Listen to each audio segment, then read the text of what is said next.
Hi everyone and welcome back to my channel. I'm Gabe Strong, a DP and video producer based in Juneau, Alaska. Today's subject is remote production.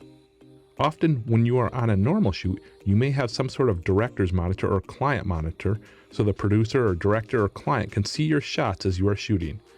Remote production is a method by which you can create sort of a director's monitor using some sort of capture card and a video conferencing app such as Zoom.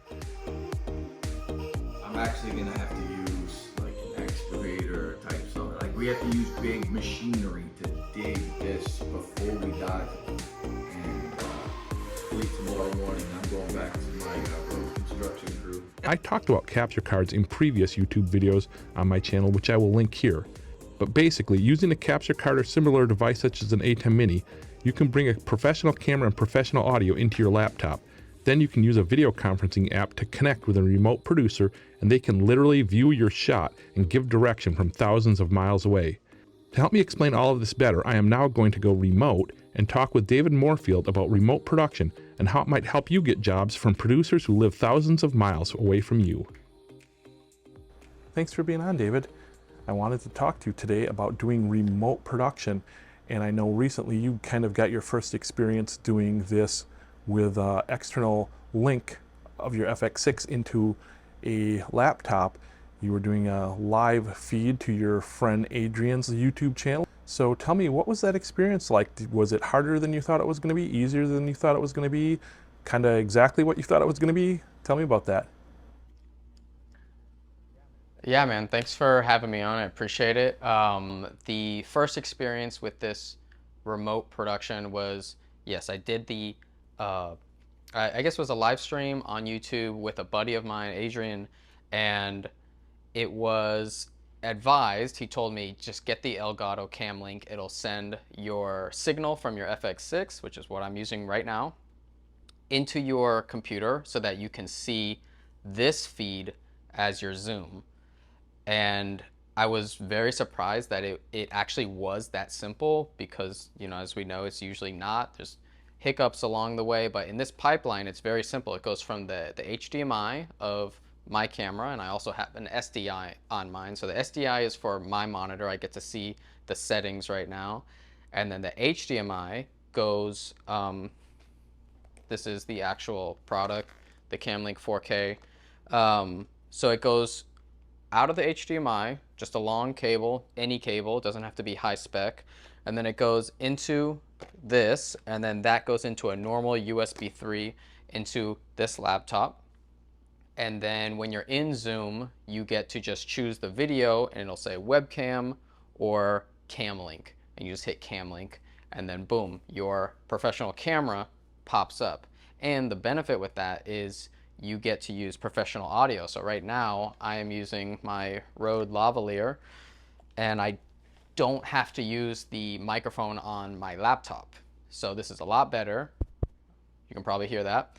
And I prefer this because it all gets wrapped up into the HDMI signal, into the Elgato, and then right into the laptop. So for me, I was very surprised how easy it was, that it worked so well. And now I can, you know, use this for different situations. Yeah, for sure. It's pretty nice. You can do that, and you can even embed your lot into your HDMI out so the producer will actually see what it's going to look like if they're having you shoot log footage. You're not sending them a flat image, or you can shoot an S-Cinetone if they want that too. So you kind of have the option because of the ability to bake, not bake in a lot, but send a lot output on your HDMI signal so they can actually see it as it will look once a lot is applied.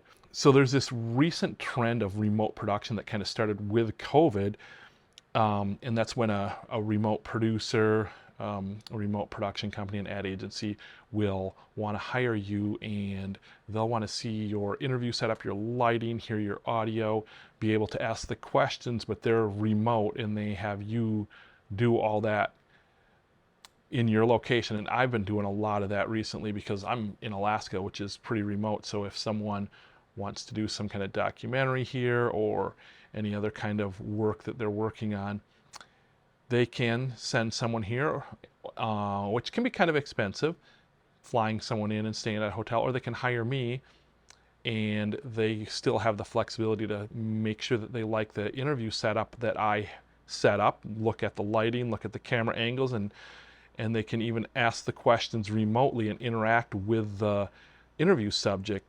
So you'll do it in through Zoom or some other conferencing app. Have you done anything like this before, and could you see how this would be useful? Yeah, I'm getting more and more gigs where I'm the only person on site. So the the client or the producer is over in New York or wherever, doesn't really matter, but they're not here. So I have to get all the gear ready, all the lighting, audio, set it up, and then typically what I do is I take a picture of the monitor and then I text that to them and I say, this is what the frame looks like. Let me know if it needs any adjustments.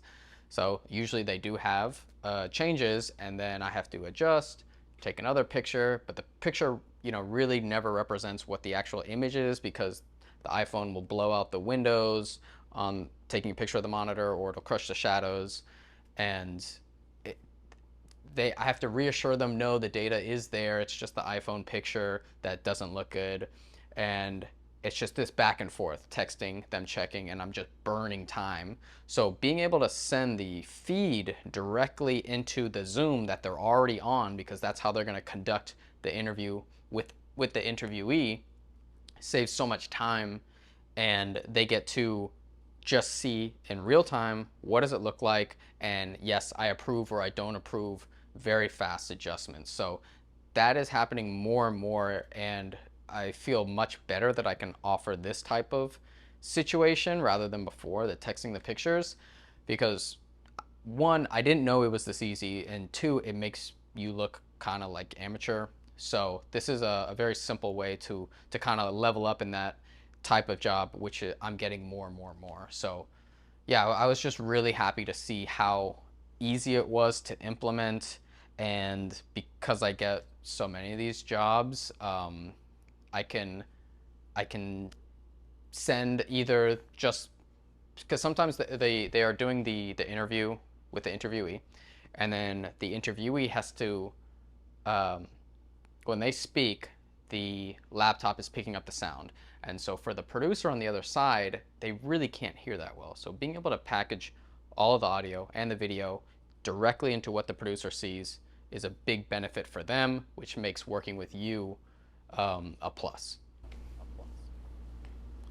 Yeah, more and more as a one-man band, this kind of thing really is being requested, and if you can offer it, it's very helpful, like you say, being able to package professional audio in with the professional video as well.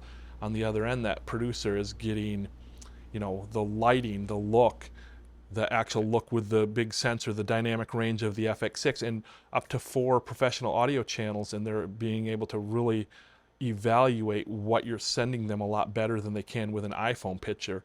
So it really is a helpful thing to be able to offer to a client, and you can get work from people anywhere in the world that might need something like that. Yeah, well, going back to the beginning when I said I did the YouTube Live with Adrian, that was someone who just followed me on YouTube, and then he did a consultation call with me, and we got to learn a lot more about each other. He's only a couple hours away near Atlanta. So when also I was doing the consultation calls with just the webcam on my iPad. So now that I know I can do this, it'll make my consultation calls look even better. But when we had the call, we were talking about what type of work does he get into? How can I help him kind of navigate that ship with my experience and the experience of others around me? But the cool part is we began talking, and he said, oh, I really like the filmmaker meetup that you do in Orlando. It'd be cool if you could do one in Atlanta. And at first I was like, yeah, that would be interesting, but I don't know anybody there. So I put out a feeler on my Instagram, and I said, would anybody be interested in Atlanta? Because I hold it here in Orlando. And I had like 5 people immediately say, yes, tell me when, I'll drive down, I'll drive over, let's do it. So being able to connect with Adrian there, and then hearing about the possibility of doing a filmmaker meetup somewhere else, when I got onto his live stream, he mentioned that too, and the same thing, a good positive response. So now we have, I don't know when this video is coming out, but August 17th, I haven't said on my channel yet, but that is when the Atlanta filmmaker meetup is going to be. So it's going to be, it was a perfect way to, like you're saying, to network, to connect filmmakers, to kind of bring people together, and it just looks way better and more professional than the webcam that we all have. So I am excited for that. Going to meet some new people, and then who knows where that leads, and that keeps going on and on. So yeah, it should be really fun.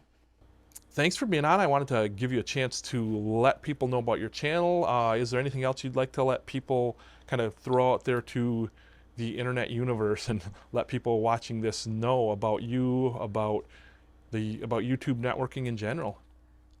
Yeah, I mean, well, I don't even know if people know how you and I met, but it was because you watched my YouTube channel, and I always mention that I'm in Orlando. You had a job listing go by your way over in Juneau, Alaska. You just sent me a message. I followed it up, and they said, no, we're all covered. And then 2 weeks later, 2 months later, they said, yeah, actually, we do want to book you. So we are an Australian production company doing a 3-day documentary feature, and we're looking for someone local with a Sony FX6 in Orlando. Would you like to jump on board? So you connected the dots and got me that. So I really appreciate you even reaching out and extending that olive branch, because I'm really, really excited for that job. And I don't know who I'm gonna meet there, but it's just this cool network thing that just keeps leveling up the longer you do this and the more you give a good effort. So I appreciate you doing that. And then also the YouTube vlog that I do have is just behind the scenes of all the jobs that I do. So the BTS for that 3-day documentary feature will be up there. The ESPN vlog should just be up. It was my first time working for ESPN. And then I have a couple more things on the books, and I just try to document it all just on my phone, not make it hard, and throw it up there. And it's a really nice community place just to talk to people who are in similar fields, or they always wanted to try video, or they've been in video for 30 plus years. I think Cranky Cameraman was like 25 years or something. And so you can watch his stuff. That's how I got inspired to do this whole thing, is because I watched his vlogs and the expertise that he has. So I was like, oh, I'm below that level, but I can share my perspective, which is valuable to people who are below me. So yeah, if you're interested in the vlogs, check them out. I do consultation calls for people who are needing to talk about what gear they should be getting, or what type of strategies and tactics for getting freelance work. That's how I live my life. I don't have a 9-to-5. This is it, and it's working out decently well. So I like to be able to tell them what works for me, what works for my peers, what I've seen not working, and just give all that info in a dedicated one-on-one private hour with the person. So if anybody's interested in that, just let me know. And besides that, man, I appreciate you for bringing me on.